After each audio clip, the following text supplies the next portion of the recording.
السلام عليكم ورحمة الله وبركاته.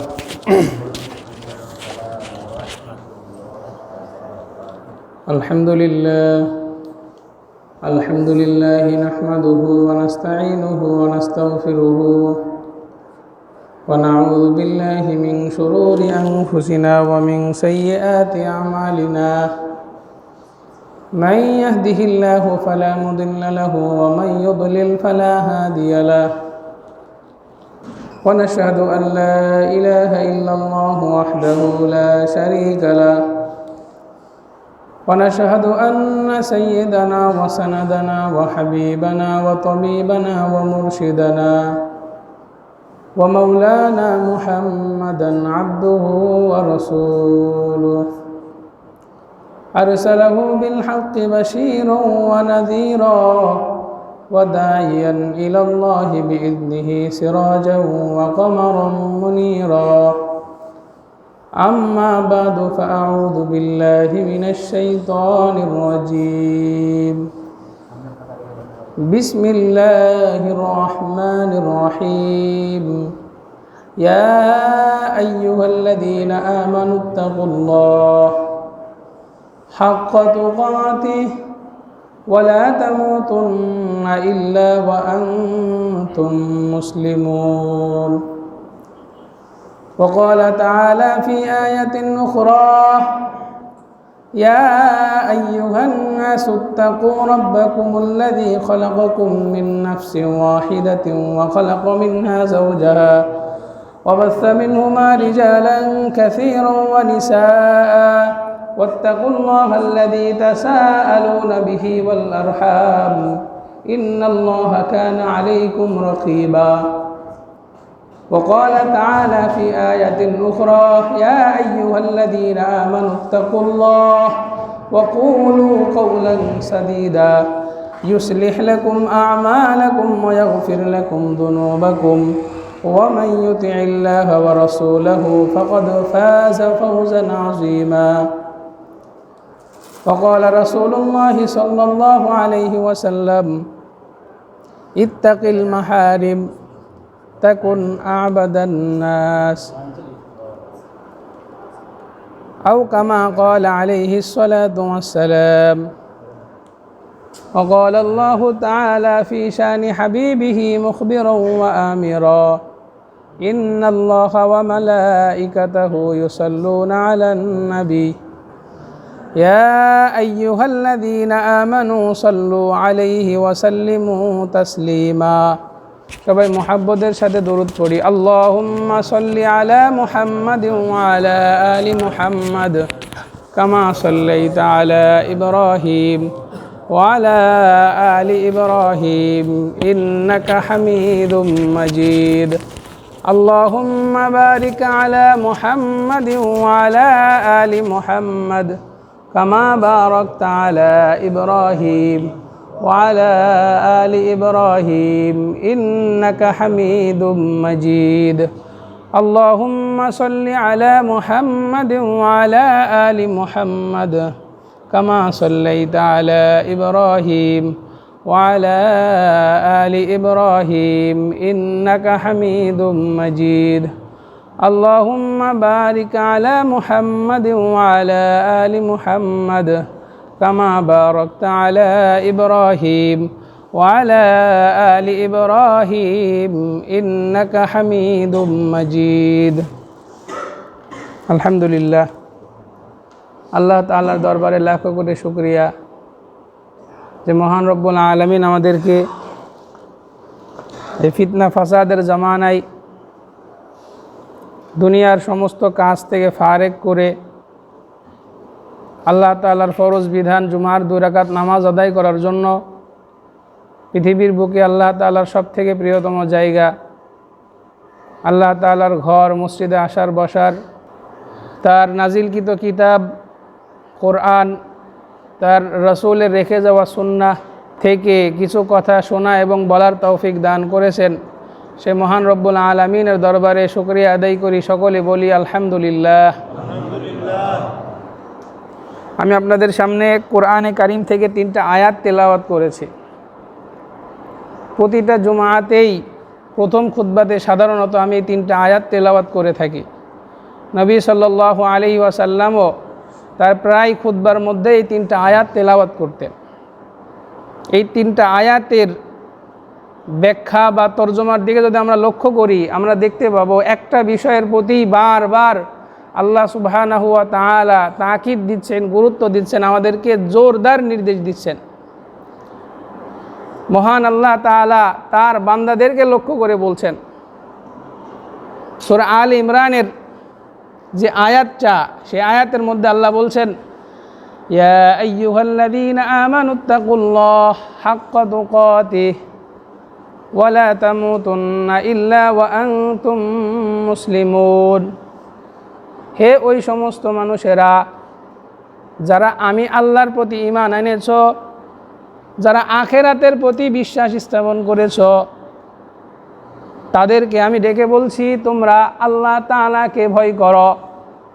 হাক্কা তুকাতিহি, আল্লাহ যেমন বড়, আল্লাহর বড়ত্ব অনুযায়ী তাকে তোমরা ভয় করো। আল্লাহর বড়ত্ব কেমন, আল্লাহ তাআলাকে যথাযথ ভয় করা কেমন,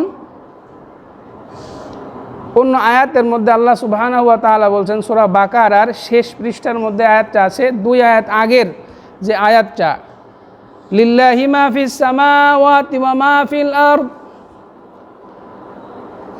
ভূমণ্ডল সমূহ এবং নভমণ্ডল সমূহে যা কিছু রয়েছে সব আল্লাহর মালিকানাধীন।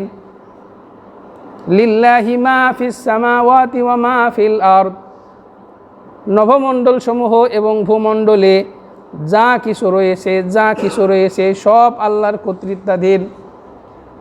মানে কি, এই পৃথিবীটা কত বড় বলেন তো? সায়েন্স আমাদেরকে বলে, জ্যোতির্বিদ যারা এগুলো নিয়ে যারা গবেষণা করে তারা বলে আমাদের সব থেকে কাছের যে নক্ষত্রটা, যেটাকে আমরা সূর্য বলে চিনি, যার নিজস্ব আলো রয়েছে, এই সূর্যটা মোটামুটি আমাদের গ্যালাক্সির একটা মাঝারি সাইজের একটা কি নক্ষত্র। সায়েন্সের গবেষণায়, বিজ্ঞানের গবেষণায় তারা আমাদেরকে বলে এই পৃথিবীটা সূর্যের থেকে 13 লক্ষ গুণ ছোট। অর্থাৎ 13 লক্ষটা পৃথিবী যদি একত্র করা হয় তাহলে একটা সূর্যের সমমান হবে। সুবহানাল্লাহ। এই সূর্য থেকে পৃথিবীর দূরত্ব কত আপনারা জানেন অনেকেই। সূর্য থেকে পৃথিবীতে আলো আসতে কত মিনিট লাগে? প্রায় 9 মিনিট মতো লাগে। 9 মিনিট শুধু আলো তার নিজস্ব গতিতে সূর্য থেকে পৃথিবী পর্যন্ত আসতে সময় লেগে যায়। আর আলোর গতি কত? সায়েন্সের মতে আলোর গতি হলো সেকেন্ডে 3 লক্ষ কিলোমিটার। সুবহানাল্লাহ। তার মানে 3 লক্ষ সেকেন্ডে 3 লক্ষ কিলোমিটার গতিতে যদি চলা শুরু করে, তবুও সূর্য পর্যন্ত পৌঁছতে আমাদের প্রায় 9 মিনিট সময় লেগে যায়। এত বড় সূর্য পৃথিবী থেকে। আর আমি যেটা বললাম, এই সূর্যটা আমাদের এই গ্যালাক্সি, যেটা এই গ্যালাক্সির একটা মাঝারি সাইজের কি নক্ষত্র। এর থেকে আরও বড় বড় নক্ষত্র আমাদের এই গ্যালাক্সির মধ্যে আছে। কতগুলো নক্ষত্র আমাদের এই গ্যালাক্সির মধ্যে আছে? সায়েন্স বলে এক এক হিসাব মতো এক এক রকম, 500 কোটির বেশি সূর্য আমাদের এই গ্যালাক্সির মধ্যে আছে। বলেন সুবহানাল্লাহ। সব থেকে কাছের নক্ষত্র যদি আমাদের এই সৌরজগৎ থেকে যেতে চাই, তবুও কি লাগবে? আলোর গতিতে কয়েক বছর সময় লেগে যাবে। সায়েন্সের মতে আমাদের এই গ্যালাক্সিটাও, হোল গ্যালাক্সিটা আমাদের মিল্কি ওয়ে গ্যালাক্সি বলে। এই মিল্কি ওয়ে গ্যালাক্সিটা আমাদের বিশ্ব ব্রহ্মাণ্ডের মধ্যে একটা মাঝারি সাইজের গ্যালাক্সি। এই গ্যালাক্সির ব্যাসার্ধ কতটুকু, এক প্রান্ত থেকে আরেক প্রান্তের মধ্যে দূরত্ব কতটুকু, সায়েন্স আমাদেরকে যেটা বলে আমি সেটা বলছি। আল্লাহ ভালো জানেন, আল্লাহ তাআলার জানাই সত্য। আমাদের মানুষের জানাশোনা মাঝে মাঝেই ভুল প্রমাণিত হয়। সায়েন্স আমাদেরকে বলছে যে এই গ্যালাক্সির এক প্রান্ত থেকে আরেক প্রান্তকে যদি আলোর গতিতে ছুটতে থাকে, তবুও তার 1 লক্ষ বছর লেগে যাবে। সুবহানাল্লাহ। আলোর গতিতে যদি এক প্রান্ত থেকে অন্য প্রান্তে যেতে চায় 1 লক্ষ বছর লাগবে। চিন্তা করেন, এটা হলো একটা গ্যালাক্সি। এরকম গ্যালাক্সির সংখ্যা এই আসমানের নিচে সায়েন্স বলে প্রায়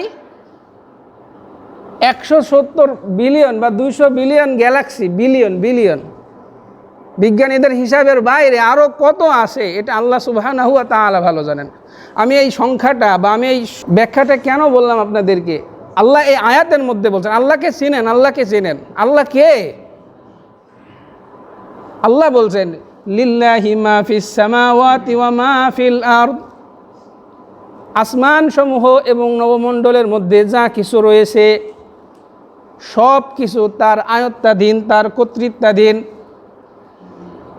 সূরা আনআমের মধ্যে আল্লাহ তাআলা বলছেন মা তাসকুতু মিন ওয়ারাকাতিন ইল্লা ইয়ালামুহা, গাছের একটা পাতাও, জমিনের মধ্যে কোনো গাছের একটা পাতাও পড়ে না যার ইলম আল্লাহ সুবহানাহু ওয়া তাআলার নেই। সমুদ্রের মধ্যে, গভীর সমুদ্রের মধ্যে যদি পাথরের মধ্যে কোনো পোকা যে হেঁটে যায় তার পায়ের আওয়াজও আল্লাহ সুবহানাহু ওয়া তাআলা শুনতে পারেন। লিল্লাহি মা ফিস সামাওয়াতি ওয়া মা ফিল আরদ ওয়া ইন তুবদু মা ফি আনফুসিকুম আও তুখফুহু ইউহাসিবুকুম বিহিল্লাহ ইন তুবদু মা ফি সুদুরিকুম, তোমাদের বক্ষের মধ্যে যে অন্তর আছে, অন্তরের মধ্যে যেই ধারণা, যে চিন্তা, যে কথা এটা উদিত হয়, এই কথা আও তুখফুহু, অথবা যেই চিন্তার কথা, যে মনের কথা তোমরা মুখে প্রকাশ করো, তুবদুহু আও তুখফুহু, অথবা অন্তরের মধ্যে যে উদয় হয় সেটা গোপন রাখো, ইউহাসিবুকুম বিহিল্লাহ, আল্লাহ তোমাদের এই সম্পর্কে তোমাদেরকে মুহাসাবা করবেন, তোমাদেরকে পাকড়াও করবেন, তোমাদেরকে সেই ব্যাপারে হিসাব নেবেন। সুবহানাল্লাহ। এই আয়াত নাজিল হওয়ার পরে আমাদের হয়তো কিছু মনে হবে না, কারণ আমাদের ইমান তো ওই পর্যায়ে নাই, আমরা তো আল্লাহকে ওইভাবে চিনি না, আল্লাহর বড়ত্ব আমাদের দিলের মধ্যে ওইভাবে নেই। কিন্তু আল্লাহ তাআলার জন্য, আল্লাহর দ্বীনের জন্য প্রাণ উৎসর্গকারী রসুলের সাহাবারা, তাদের টনক নড়ে গিয়েছে। তারা রসুলের দরবারে এসে বলেন ইয়া রাসূলুল্লাহ, অন্তরের মধ্যে উদয়কিত যে কথা আমরা বলি এটার উপরে আমাদের কন্ট্রোল আছে, আমরা আমাদের জবানকে সংযত করতে পারি, কাউকে গালি দেওয়া থেকে, মিথ্যা বলা থেকে, মিথ্যা শপথ করা থেকে, অশ্লীল ফাহেসা কথা বলা থেকে আমরা আমাদের জবানকে কন্ট্রোল করতে পারি, ক্ষমতা আছে। কিন্তু অন্তরের মধ্যে যেই কথাকে আমরা গোপন রাখি, এর জন্যও যদি আমাদেরকে পাকড়াও করা হয় তাহলে তো কিয়ামতের ময়দানে জাহান্নাম ছাড়া কোনো উপায় থাকবে না।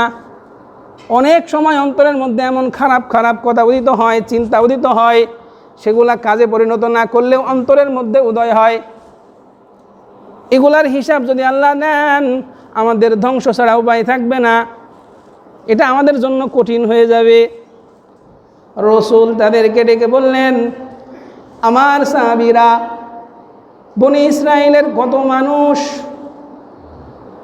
আল্লাহ তাআলার বিধান আসার পরে আল্লাহ তাআলা তাদের খাসলতের কথা কুরআনে কারীমের মধ্যে বর্ণনা করেছেন। ওয়া ইয আখাযনা মিসাক বানি ইসরাঈল, আমি বনি ইসরাইল থেকে আমি কি করেছিলাম, ওয়াদা নিয়েছিলাম, প্রতিশ্রুতি নিয়েছিলাম।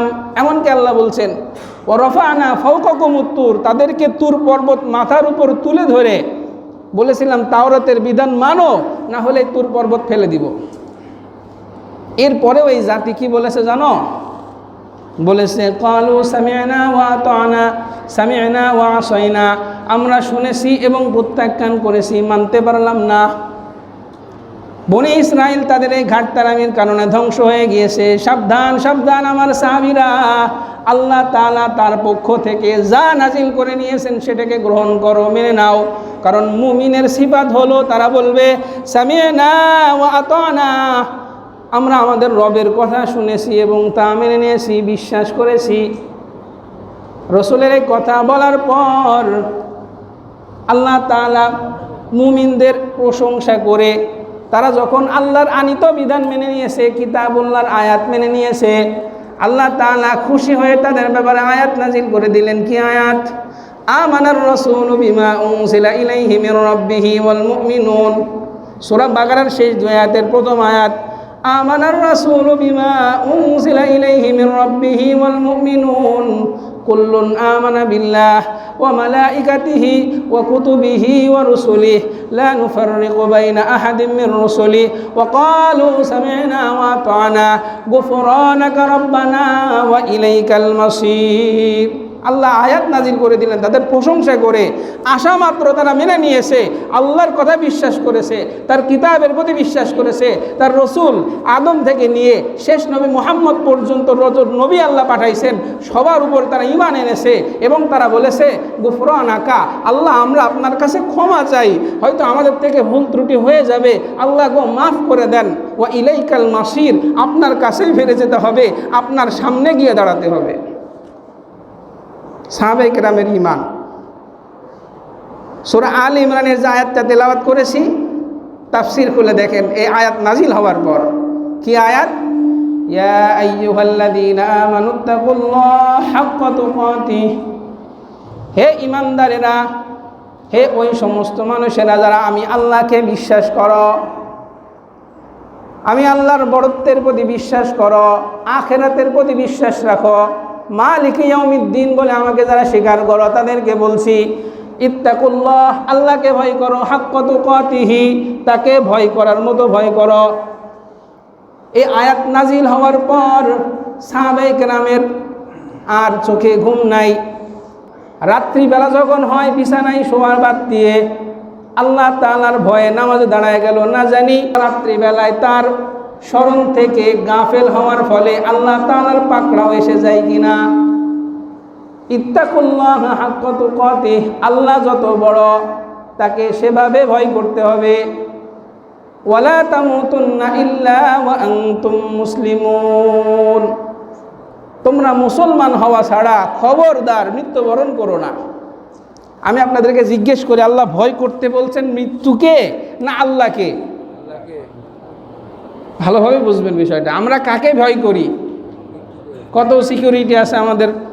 আমি করোনার সময় বলেছিলাম আমার মসজিদে, মানুষ এই করোনা থেকে বাঁচার জন্যে কত পন্থা অবলম্বন করছে দেখেন। মানুষের মধ্যে মিক্স হওয়া থেকে বেঁচে থাকছে, সাবান দিয়ে কতবার হাত ধোয়া। এই ভয়টা যদি তারা আল্লাহকে করতো, খোদার কসম, যারা এই ভয়টা তারা আল্লাহকে করতো, মৃত্যু আমাদেরকে কি করতে পারে? কিন্তু আল্লাহকে ভয় না করে যদি আমার মৃত্যু হয়ে যায়, তাহলে তো আমি সব থেকে বেশি ক্ষতিগ্রস্ত হলাম। আর আল্লাহকে ভয় করতে গিয়ে যদি আমি পৃথিবীতে এক মুহূর্তও বাঁচি, আমার কোনো টেনশন নাই, আমার কোনো ভয় নাই। সুবহানাল্লাহ।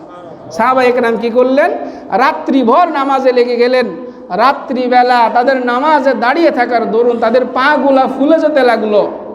আল্লাহ তাআলা যখন দেখলেন তাদের এই একনিষ্ঠতা আল্লাহর প্রতি, তাদের এই আল্লাহ ভীরুতা, খোদা ভীরুতা যখন দেখলেন, আল্লাহ আয়াতকে সহজ করে দিলেন, তাদের বিধানকে সহজ করে দিলেন। সূরা তাগাবুনের মধ্যে ওই আয়াতের শানে নুজুলে এই রওয়ায়াত উল্লেখ আছে। ওখানে আল্লাহ বললেন কি? ফাত্তাকুল্লাহা মাস্তাতাতুম, তোমরা তোমাদের সাধ্য অনুপাতে তোমরা আল্লাহ তাআলাকে ভয় করো। নিজেদের সাধ্যে যা করলাই সেভাবে আল্লাহকে ভয় করো। আমি যেই কাজগুলোকে ফরজ করেছি সেই ফরজ দায়িত্বগুলা পালন করো।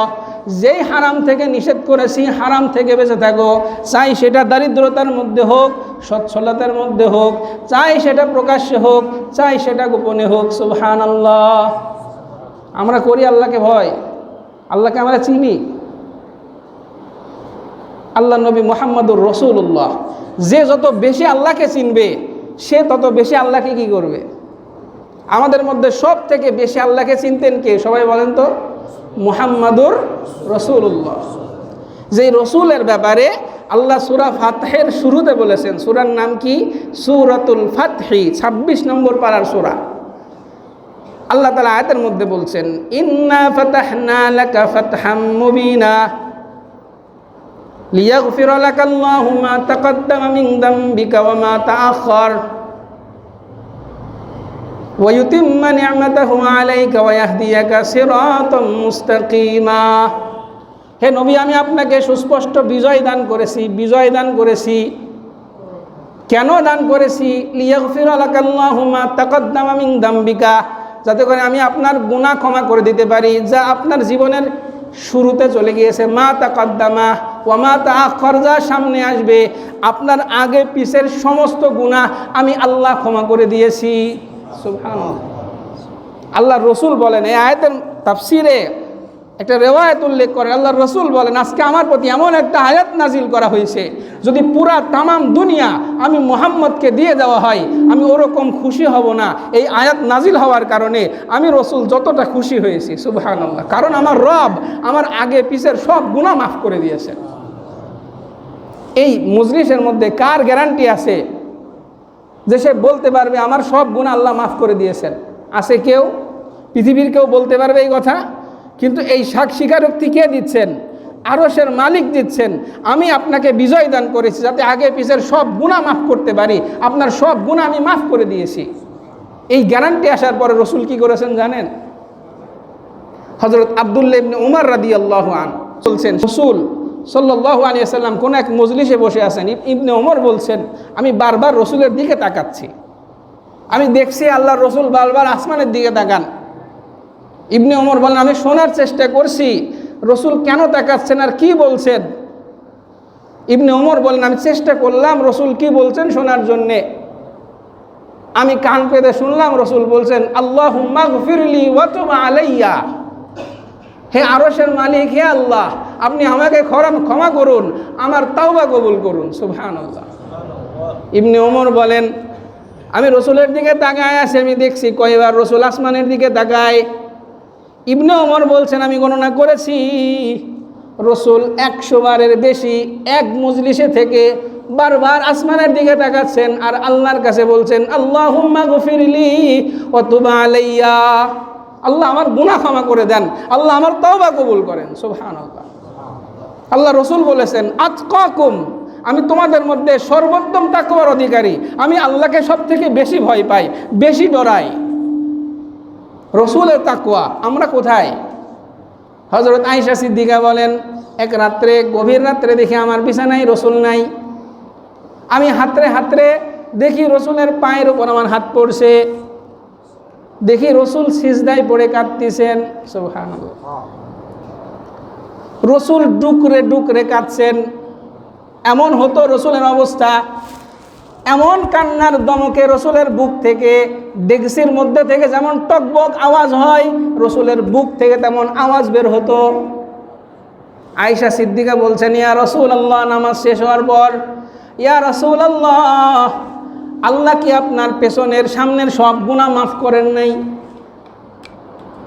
তারপরেও কেন আপনাকে সারাদিন দাওয়াতের কাজ করার পরে, সারাদিন দাওয়াতের কাজ করার পরে রাত্রে একটু বিশ্রাম নেবেন, তবুও না, আমরা ঘুমায় আসি, অথচ আপনি নামাজে দাঁড়ায় গেছেন, আপনার পা ফুলে যাচ্ছে, সেজদায় পড়ে কাঁদছেন, ডুকরে ডুকরে কাঁদছেন, বুক থেকে আওয়াজ বের হচ্ছে, আল্লাহ কি আপনার সব গুনাহ মাফ করেন নাই? রাসূলুল্লাহ বলছেন যে আল্লাহ আমার প্রতি অনুগ্রহ করে আমার পেছনের আমার সামনের সব গুনাহ মাফ করে দিল, আমি কি সেই আল্লাহর শুকরিয়া আদায় করব না? সুবহানাল্লাহ। যে আল্লাহ আমাকে এত বড় মর্যাদা দান করেছেন, সেই আল্লাহর প্রশংসাকে আমি আদায় করব না? প্রশংসা আদায় করার জন্য যদি মাঝরাত্রে সেজদায় পড়ে কান্নাকাটি করা লাগে, বুক থেকে যদি ডেকসির আওয়াজ বের হয়, আমরা যারা ঘোড়ার বোঝা মাথায় নিয়ে ঘুরে বেড়াচ্ছি, কোনো সার্টিফিকেট নাই, কোনো সনদ নাই, আমরা কোন সাহসে আল্লাহর বিধানকে বারবার লঙ্ঘন করছি, বারবার আমরা লঙ্ঘন করছি। এজন্য আল্লাহ তাআলা বারবার কোরআনে কারীমের মধ্যে বারবার স্মরণ করাই দিয়েছেন, ইয়া আইয়ুহাল্লাযীনা আমানুত্তাকুল্লাহ, আল্লাহকে ভয় করো, ইয়া আইয়ুহান নাসুত্তাকু রাব্বাকুমুল্লাযী খালাকাকুম, হে মানব জাতি তোমাদের রবকে ভয় করো। ইয়া আইয়ুহাল্লাযীনা আমানুত্তাকুল্লাহ ওয়া কুলু কাওলান সাদীদা, যখনই কোনো রাসূল উম্মার নিকটে এসেছে তখনই বলেছে ইন্নী লাকুম রাসূলুন আমিন ফাত্তাকুল্লাহা ওয়া আতিউন। যখনই কোনো নবী এসেছে কোরআনে বারবার খুলে দেখেন কত জায়গায় আল্লাহ একই কথা বারবার বলেন, আল্লাহকে ভয় করো, আল্লাহকে ভয় করো। কারণ কি? তোমার ঈমান পূর্ণতা লাভ করবে না, তোমার ইবাদত পূর্ণতা লাভ করবে না যতক্ষণ না আল্লাহর ভয় তোমার দিলের মধ্যে বসে যায়। সুবহানাল্লাহ। হবে না। আপনি বাবার হক আদায় করতে পারবেন না আল্লাহর ভয় আপনার দিলে থাকা ছাড়া। স্ত্রীর হক আদায় করবেন না, হয়তো প্রকাশ্যে তাকে ভালোবাসা দেখাবেন, গোপনে পরকীয়া করবেন, সে তো দেখছে না।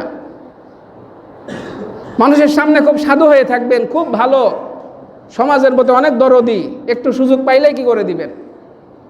প্রকাশ্যে ভালো থাকবেন, যখন কেউ দেখছে না রাতের আধারে, তখন আপনি কি করবেন? গুনাহে লিপ্ত হয়ে যাবেন। কিন্তু আল্লাহর ভয় যদি আপনার থাকে, সুবহানাল্লাহ, গোপনে থাকেন আর প্রকাশ্যে থাকেন, পৃথিবীর উপরে থাকেন আর জমিনের নিচে থাকেন, পানিতে থাকেন আর স্থলভাগে থাকেন, যেখানেই থাকেন না কেন আপনাকে দেখছেন কে? এই জন্য আল্লাহর ভয়ের কথা আল্লাহ কুরআনে বারবার বলেছেন। কেউ দেখছে না, দারিদ্রতা, চরম দারিদ্রতা, তারপরও আপনি কাকে ভয় করে চলবেন? হযরত উমর ফারুক রাদিয়াল্লাহু আনহু তার খেলাফত কালে একবার তিনি মরুভূমির মধ্যে চলছিলেন, তার প্রচণ্ড পিপাসা পেয়েছে, ক্ষুধাও লেগেছে। হঠাৎ করে দেখে এক রাখাল ছাগল চড়াচ্ছে। রাখাল মানুষ, দরিদ্র মানুষ না? সাধারণত অভাবে মানুষের কি হয়? স্বভাব নষ্ট হয়, তাই না? দরিদ্র রাখাল, সে মরুভূমির বুকে এক ছাগলের পাল চড়াচ্ছে। হযরত উমরে ফারুকের অনেক তৃষ্ণা পেয়েছে, অনেক ক্ষুধা লেগেছে। তিনি মনে করলেন এই রাখালের কাছে গিয়ে দেখি কোনো খাবারের ব্যবস্থা হয় কিনা। উমরে ফারুক রাখালের কাছে গিয়ে বলে, রাখাল, তোমার কাছে কি কোনো বকরির দুধ হবে নাকি? রাখাল বলে, আমার তো দুধওয়ালা বকরি আছে ঠিক, কিন্তু আমি তো এই বকরিগুলার মালিক না। মালিকের অনুমতি ছাড়া আমি বকরির দুধ দহন করে দেওয়ার ক্ষমতা রাখি না। ওমরে ফারুক মনে মনে চিন্তা করলেন, মনে মনে খুশি হয়েছেন, কিন্তু চাইলেন আরেকটু পরীক্ষা করে দেখি। সে আল্লাহর ভয় দেখাচ্ছে আমার সামনে, আমি দেখে একটু পরীক্ষা করে দেখব। ওমরে ফারুক তাকে একটা অফার করলেন, সমস্যা নেই, তুমি তোমার এই দুধওয়ালা বকরি আমার কাছে বিক্রি করে দাও, যেই পরিমাণ মূল্য তুমি চাইবে আমি সেই পরিমাণ দিব। কি হবে? তুমি আমার কাছে বিক্রি করে দিবে, আমি দহন করে খাবো। তোমার মালিক যদি জিজ্ঞেস করে বলবা যে কোনো একটা বাঘে খেয়ে গিয়েছে। এটা খুবই কমন বিষয় ছিল মরুভূমিতে, হঠাৎ কোনো বাঘে এসে বকরি খেয়ে নিছে, তোমার মালিকের কাছে এটা বলে দিও, এক্সট্রা তুমি কি পেয়ে গেলে? এই বকরির যে মূল্য এটা তুমি নিয়ে নিবা। ওমরে ফারুক রাদিয়াল্লাহু তাআলা আন রাখালকে একটু টেস্ট করতে চেয়েছেন যে আমার নেতৃত্বাধীন যে সমস্ত মানুষের আছে, রাখালকে আমি একটু দেখি তার কি অবস্থা। ওমরে ফারুকের এই কথা শুনে রাখাল জবাব দেয়, যে জবাবটা দিয়েছেন এটা স্বর্ণাক্ষরে লিখে রাখার মতো। রাখাল বলে, ইয়া হাযা ফাআইনাল্লাহ, ইয়া হাযা ফাআইনাল্লাহ, যদি আমি তোমার এই টাকা নিয়ে তোমার কাছে অবৈধভাবে এই বকরি আমি বিক্রি করে দেই, তাহলে হাযা ফাআইনাল্লাহ, হে অমুক ব্যক্তি, তোমাকে তো আমি চিনি না, তাহলে আল্লাহ কোথায়? হতে পারে আমার মালিক আমাকে দেখছেন না, হয়তোবা পৃথিবীর কোনো মানুষ আমাকে দেখছেন না, তুমি আর আমি ছাড়া কেউ এই লেনদেনের বিষয়টা জানে না, কিন্তু ইয়া হাযা ফাআইনাল্লাহ, তাহলে আল্লাহ কোথায়? আল্লাহর ভয় কোথায়? পৃথিবীর সবার চোখ ফাঁকি দেওয়া যায়, পৃথিবীর সব মানুষকে ধোঁকা দেওয়া যায়, কিন্তু আমার আল্লাহ তো সব জায়গায় রয়েছেন, তার ইলম সব জায়গায় রয়েছেন, তাকে কি করে ধোঁকা দেব? চিন্তা করে দেখেন, যদি প্রজা যদি পৃথিবীর বুকে থাকে, আমাদের দেশে যদি হয়ে যায়, আমাদের দেশের কোনো দুর্নীতি থাকবে? কোনো দুর্নীতি থাকবে? দুর্নীতি বন্ধ আপনি কিভাবে করবেন? পুলিশ দিয়ে পারবেন? দুর্নীতি দমন কমিশন দিয়ে পারবেন? পারবেন না। এর একটাই দাওয়া, সেটা হল ইত্তাকুল্লাহ, আল্লাহকে ভয় করো, আল্লাহকে ভয় করো, গোপনে হোক, প্রকাশ্যে হোক, দিবালোকে হোক, রাতের অন্ধকারে হোক, যেখানেই তুমি থাকো না কেন। ইন্নাল্লাহ খাবীরুম বিমা তা'মালুন, ইন কুল্লু নাফসিন লাম্মা আলাইহা হাফিজ, যেখানেই তুমি থাকো না কেন একজন হাফিজ আছেন, একজন তত্ত্বাবধায়ক আছেন, একজন দেখার মালিক আছেন, যিনি সব কিছু দেখেন, যিনি সব জানেন, বক্ষস্থ সংবাদ সম্পর্কে জানেন, আলিমুম বিযাতিস সুদূর। যদি আমরা তাকওয়া অবলম্বন করতে না পারি, আমরা সংশোধন হতে পারবো না। এজন্য যেই নবী এসেছেন একটা কথা নিয়ে আসেন, ইবুদুল্লাহ ওয়াত্তাকুহু, আল্লাহকে ভয় করো, তার ইবাদত করো, আতিউন, আমার কথাকে মেনে নাও। তাকওয়া, আল্লাহকে ভয় করা, আল্লাহ যত বড় তাকে সেভাবে ভয় করতে হবে। আমরা সবাই এখানে বসে আছি, আমরা সবাই বলবো আমরা তো আল্লাহকে ভয় করি, কিন্তু তাকওয়ার অর্থ কি? আল্লাহকে ভয় করার অর্থ কি? আপনি জানেন একটা ঘরের মধ্যে বিষধর সাপ আছে, আপনি কি সেখানে প্রবেশ করবেন? আমার কথাটা বুঝেন, আমি শেষ করে দিব। যদি একটা ঘরের মধ্যে বিষধর সাপ থাকে এবং আপনি জানেন সেই সাপের 20 দাঁত আছে, সবল দিলেই মৃত্যু, কোনো বুদ্ধিমান মানুষ সে কি ঘরের মধ্যে প্রবেশ করবে? যদি তারপরেও কেউ প্রবেশ করে, তাকে বলা হবে সে হয়তো পাগল, তার ব্রেনে সমস্যা, বা সে হয়তো সাপের ভয়াবহতা সম্পর্কে তার জ্ঞান নেই। ঠিক কিনা বলেন? আমরা কি করছি? আমরা জানি আল্লাহ সব কিছু দেখছেন, আমরা জানি আমাদের প্রত্যেকটা কথার হিসাব মালিকের দরবারে দেওয়া লাগবে, আমরা জানি প্রত্যেকটা মুহূর্ত কিয়ামতের দিন আমাদের মুখের মধ্যে আল্লাহ তাআলা কি করবেন? সিল মেরে দিবেন। আল ইয়াউমা নাখতিমু আলা আফওয়াহিহিম ওয়া তুকাল্লিমুনা আইদিহিম ওয়া তাশহাদু আরজুলুহুম বিমা কানু ইয়াকসিবুন। আজ তাদের জবানে সিল মেরে দিব, মুখ বন্ধ করে দিব, তাদের হাত কথা বলবে, তাদের পা কথা বলবে, তাদের অঙ্গ প্রত্যঙ্গ তাদের বিরুদ্ধে সাক্ষী দিবে। তারপরও আমরা কি করছি? আসে আমাদের কোনো ভয়? বড় আসে আমাদের মূলে সমস্যা। তার মানে কি? আল্লাহর ব্যাপারে আমাদের ঈমান, সেই ঈমানটাই দৃঢ় না। আল্লাহর ভয় আমরা মুখে তো বলছি, কিন্তু যেই ভয় আমাকে হারাম থেকে বাঁচাতে পারে না, যেই ভয় আমাকে বিছানা থেকে ফজরের নামাজের জন্য মসজিদে আনতে পারে না, সেটা কিসের ভয় হবে? এটা তো আল্লাহর সাথে ছলনা করা, আল্লাহকে ধোঁকা দেওয়ার চেষ্টা করা। নাউযু বিল্লাহি মিন যালিক। এই তাকওয়া ছাড়া আমাদের বিকল্প কোনো হাতিয়ার নেই। বর্তমান বাংলাদেশের অবস্থা সম্পর্কে জানেন, একটার পর একটা ফিতনা দিয়ে আসছে, কিন্তু আসার কথা হলো যদি তাকওয়া অবলম্বন করতে পারো, আল্লাহর ভয় তোমার অন্তরে থাকে, পৃথিবীর কোনো শক্তি তোমার সামনে দাঁড়াতে পারবে না।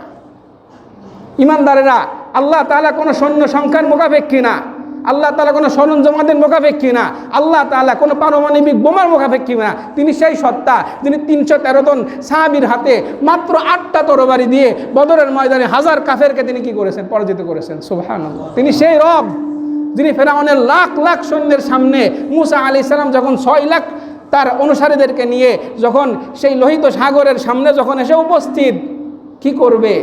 সমুদ্রে ঝাঁপ দিবে না তাদের হাতে আত্মহতি দিবে?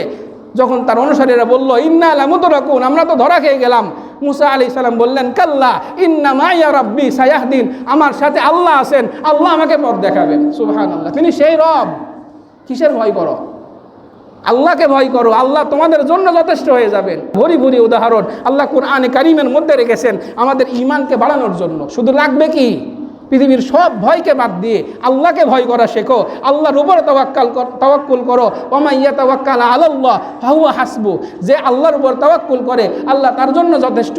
ওয়া মান ইয়াত্তাকিল্লাহ ইয়াজআল লাহু মাখরাজা, যে আল্লাহকে ভয় করে আল্লাহ তার পথ খুলে দেন। সুবহানাল্লাহ। কি করব? অমুক দেশ না হলে, অমুক দেশে সহযোগিতা না হলে না খেয়ে মরে যাবো, এটা তো ঈমান না, এটা তাওয়াক্কুল না। কি হবে? আল্লাহ আমাদের জন্য যথেষ্ট। হাসবুনাল্লাহ ওয়া নি'মাল ওয়াকিল। আল্লাহকে ভয় করতে শেখেন, সব সমস্যার সমাধান হয়ে যাবে। আল্লাহ তাআলা আমাদের সবাইকে আল্লাহর ভয় দিলের মধ্যে ধারণ করার, আল্লাহর বড়ত্বকে দিলের মধ্যে পোষণ করার, যেই কাজ থেকে আল্লাহ নিষেধ করেছেন তা থেকে বেঁচে থাকার, এবং যেই কাজগুলো ফরজ করেছেন সেগুলো আদায় করার তৌফিক দান করুন। ওয়া আখিরু দাওয়ানা আলহামদুলিল্লাহি রাব্বিল আলামিন। যারা সুন্নত পড়ে নাই সুন্নত পড়ে নেই।